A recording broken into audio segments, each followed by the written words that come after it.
Today, I'm revealing the 5 tiers of serving that exist in your church. I call them the 5 Ds. And understanding and analyzing these 5 tiers really does affect your approach to recruiting, to development, to training. It has an impact across your whole leadership pipeline and the way you look at your leadership pipeline. We're going to dive in deep and understand what these 5 tiers are and what it means for your leadership pipeline. Hi, I'm John Finkelde from Grow a Healthy Church. Welcome to the Build a Leadership series. I hope all this series is really helping you boost your leadership pipeline and making it thrive. Today, I'm going to teach you the 5 different tiers of serving in your church. I'm going to also help you understand what this means for your leadership pipeline and your approach to recruiting and development and training. And lastly, I'm going to give you one very simple thing to do at the end of this episode that you'll be able to dive straight into and give some thought to what it means for these 5 tiers. Now, I call them the 5 Ds because it helps me remember these 5 levels. So let's jump into the first tier. The first tier is what I call the do nothing people. These are people in your church who don't serve. Every church has people who don't serve.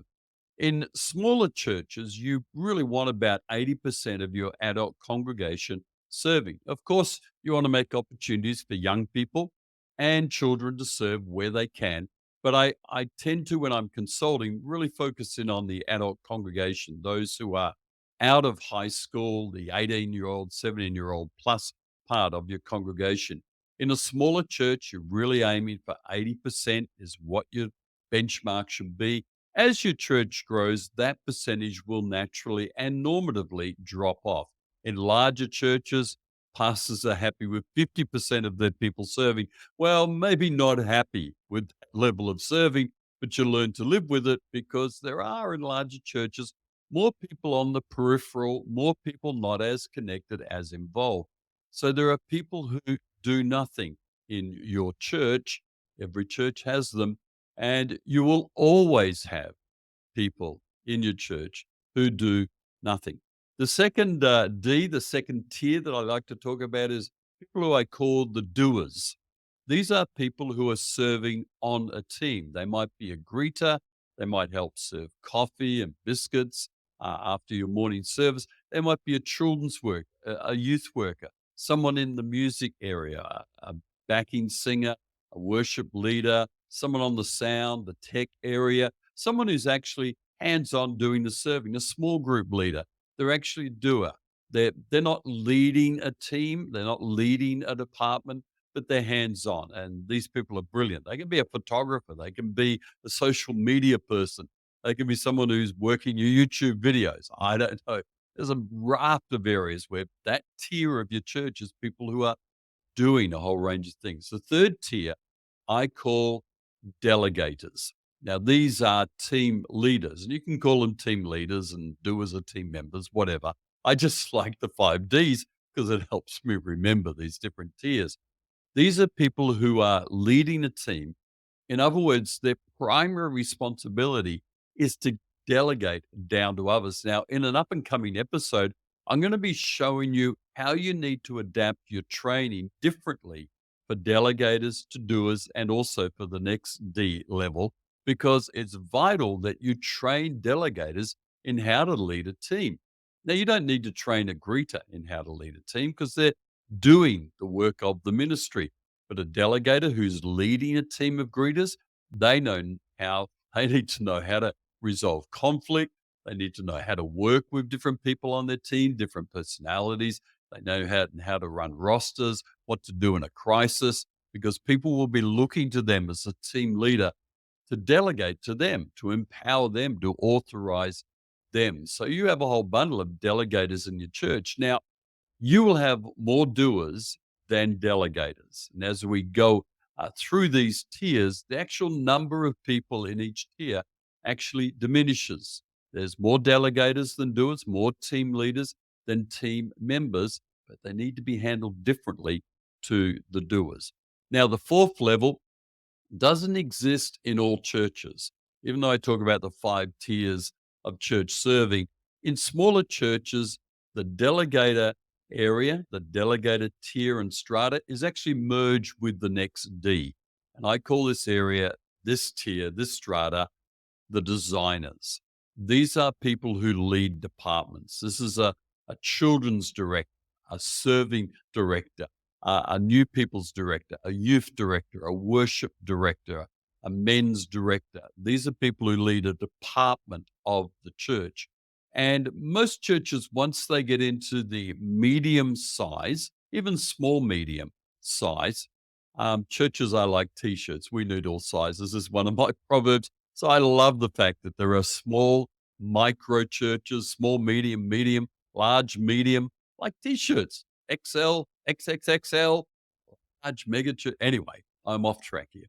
But in a medium to large church, a mega church, you'll have people who are designers. They lead a department, and under them they'll have delegators, and under the delegators will be doers. And this tiered approach to serving needs to be understood, needs to be analyzed, needs to be considered when recruiting people. What are you recruiting them to? Developing people. Why are you developing them? How are you developing? And training them. There'd be nothing worse than a bundle of team leaders sitting in a meeting, listening how to be a greeter, when it's kind of like irrelevant. Anyway, we'll get onto that in future episodes about training the different tiers of your church, because training does need to be adapted and targeted and relevant for these different tiers. So what do designers do? Well, they basically oversee a department, and they're there to kind of solve complex problems. They're to design systems and structures and processes. Now, in a smaller church, designers and delegators really merge. Leaders of departments are also leaders of teams, and you're kind of merging those roles. And so the process for systems and even sometimes rosters that are too complex and processes is less needed in a smaller church. So smaller churches tend to have 4 tiers rather than 5.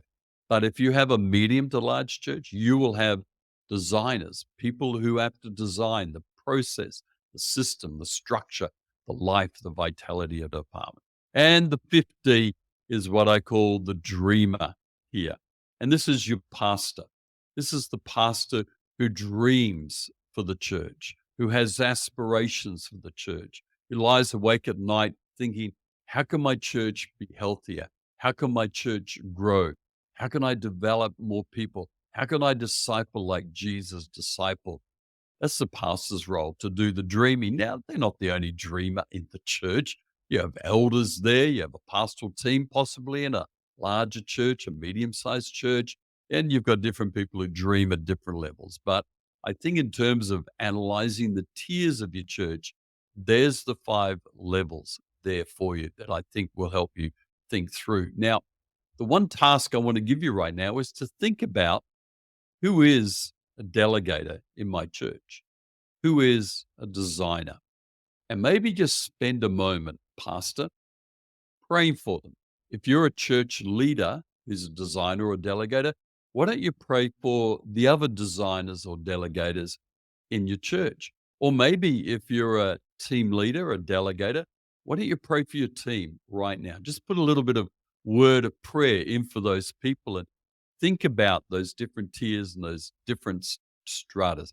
Now, if you're already a subscriber to this Build a Leadership Pipeline series, thank you so much for subscribing. I really do appreciate it. If you're not, smash that subscribe button.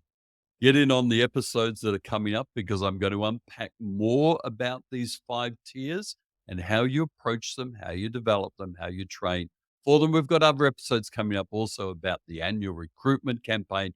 You don't want to miss out. So make sure you're subscribing, and have a look in the notes of this particular session.